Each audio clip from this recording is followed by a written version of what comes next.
Right mga tropa, welcome back to my channel. So for today's video, bibilis na natin kasi nagload ako yung cellphone natin So si tropang taga-Aparay Cagayan ay nag-request para sa kanyang TC150 na Rossi. Ito yung kanyang tricycle. So yan ang request niya, paano maging malakas. Ang advice ko sa kanya mga tropa is cam carb at saka tabas ng block. So sa tabas ng block tropa, ang gagawin mo lang magbawas ka lang ng kunting-kunti dito, or sukatin mo yung piston, yung naaabot ng piston mo, guhitan mo ng pinakadabis na pangguhit mga tropa para sa akin.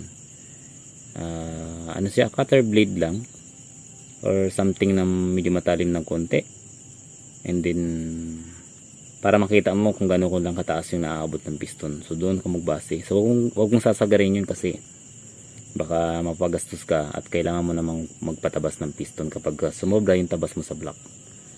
So dito sa portion na to tropa, nagtatabas o ipapatabas sa machine shop. Sabihin mo lang kung gaano kataas yung ipapatabas mo. Huwag ka nang tumaas tropa sa 1mm kasi medyo gagastos ka. Dito lang sa part na to tropa ha, huwag dito sa ilalim. Yan, huwag sa base, pag dito. So ito yung napili kong example kasi pang CG talaga to, 175. Ayan. So yun tropa, sana na natulungan kita sa problema mo. So again, dito ka magpapatabas, machine shop siyempre yung tatabas.